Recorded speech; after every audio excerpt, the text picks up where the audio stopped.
राजनीतिक सूबा है जिसकी जनसंख्या 25 करोड़ और जिसमें जिले 75 और जिसमें जनप्रतिनिधि 403 और 403 जनप्रतिनिधि वाले इस सूबे में इस देश की रीढ़ और इस देश का आधार ये पिछड़ा, दलित, आदिवासी, अल्पसंख्यक समाज अपनी पहचान ढूंढ रहा है, अपने बच्चों का भविष्य ढूंढ रहा है, माताएं बहनें अपनी सुरक्षा ढूंढ रही हैं, नौजवान अपनी नौकरी ढूंढ रहा है और खेत में जो किसान काम कर रहा है वो अपनी फसल का वाजिब दाम ढूंढ रहा है।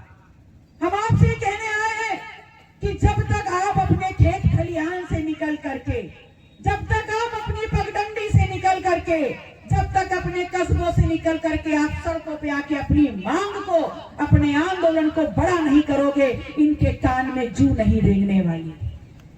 सत्ता पलटती गई, कभी भारतीय जनता पार्टी आई तो कभी बसपा आई, कभी सपा आई तो कभी कांग्रेस आई, हर पार्टी को आपने देख लिया। आपकी स्थिति परिस्थिति में कोई अंतर आया? कोई परिस्थितियां नहीं बदली।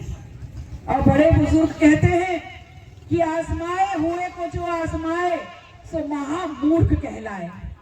आप तो फिर भी 75 सालों में बारंबार आप आसाम में ही चुनते रहे हो। कभी आ चुन लिया, आ से नाराज हुए तो बा चुन लिया, बा से नाराज हुआ तो सा चुन लिया, सा से नाराज हुआ तो फिर आ पे चले गए, फिर बा पे आ गए, फिर सा पे आ गए। लगातार अगर ये चक्र चलता रहेगा तो निश्चित तौर पर आपकी बर्बादी का चक्र भी चलता रहेगा। उस चक्र को कहीं तोड़ करके आपको नई परिपाटी की शुरुआत करनी होगी।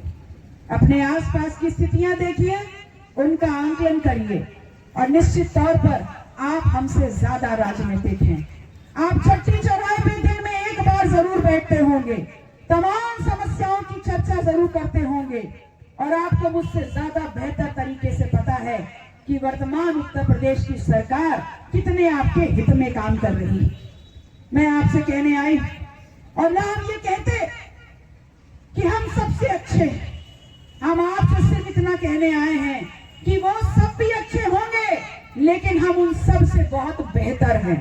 और इसलिए बेहतर है क्योंकि कोई आपके व्यक्तिगत, आपके आस्था को, अपने सिद्धांत, अपने राजनीतिक सिद्धांत को सिद्ध करने के लिए एक मोहरा बना रहा है, कोई आपके जातीय समीकरण को आंकड़ा बना रहा है।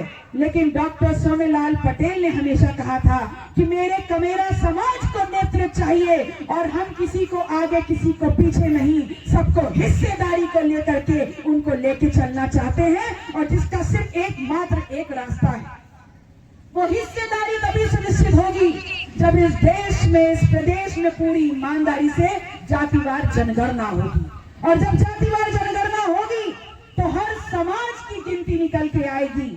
और हमारे पुरोधा ने, हमारी पार्टी का ये मिशन है कि जातिवार जनगणना करवाकर वो जो आंकड़े निकलेंगे उसके बाद जिस समाज की होगी जितनी संख्या भारी, उस समाज की होगी शिक्षा, सदन, रोजगार, कमाई, पढ़ाई लिखाई में उतनी हिस्सेदारी।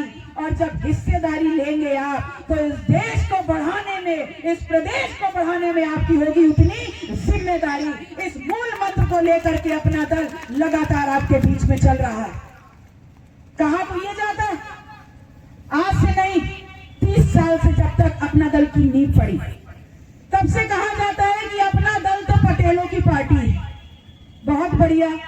अब मैं आप लोगों से सवाल पूछती हूँ कि अगर अपना दल पटेलों की पार्टी है तो पटेल है कहां?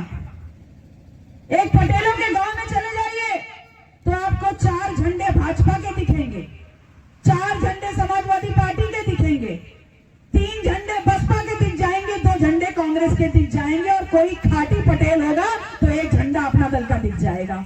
और फिर उसके बावजूद भी कहते हैं कि अपना दल पटेलों की पार्टी।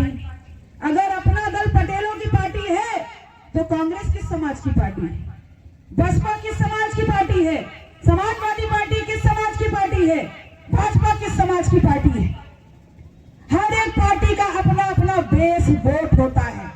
और क्योंकि डॉक्टर सोनेलाल पटेल कुर्मी समाज से रहे तो निश्चित तौर पर उन्होंने सबसे पहले प्रयास किया कि इन खेत खलियानों में रहने वाला सबसे बड़ा काम जो पटेल समाज है उसको जोड़ो और उसके साथ आपसी समरसता, आपसी समानता के साथ तमाम छोटे बड़े समाजों को जोड़ते हुए सम्मान के साथ उनकी भागीदारी सुनिश्चित करने का वादा डॉक्टर सोनेलाल पटेल ने दिया। मुझे बता दीजिए, अगर भारतीय राजनीति में एक भी ऐसी पार्टी हो जो ये कहती हो कि अगर हम सत्ता में आएंगे तो एक साल हम मुख्यमंत्री बनेंगे और बाकी साल बारी बारी हर समाज का मुख्यमंत्री बनेगा, अगर किसी ने कभी ये कहा हो तो मुझे बता दीजिए।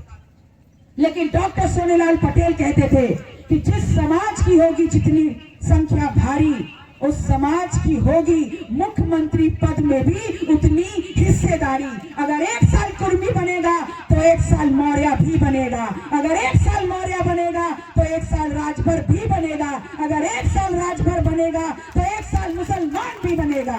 ये है सोच अपना दल की। मैं आप लोगों से कहने आई हूं कि जिंदगी की शाम सबकी होती है। आज भी सुबह हुई तो आज भी शाम होगी, लेकिन मायने ये रखता है कि सुबह से शाम तक के चक्र में आपने कितनी बड़ी जिंदगी जी। मैंने लंबी जिंदगी की बात नहीं की, मैंने बड़ी जिंदगी की बात की। और बड़ी जिंदगी वो होती है जो अपने परिवार के साथ साथ, अपने कुनबे के साथ साथ, अपने समाज के साथ साथ अपने पूरे सूबे की तस्वीर बदलने का काम करता है। ऐसी बड़ी जिंदगी डॉक्टर सोनेलाल पटेल जी करके गए हैं। मैं आपके बीच में आई हूं तो आप लोगों से सिर्फ इतना कहने कि आप लोग अक्सर मुझे बोलते हुए देखते हैं, लड़ते हुए देखते हैं, और जहां जाते हैं, जिस भी गांव में, जिस भी कस्बे में, सब लोग कहते हैं दीदी डॉक्टर पटेल साहब यहाँ आए थे, खाना खा के गए थे, डॉक्टर साहब यहाँ आए थे, सो करके गए थे। बड़ी खुशी होती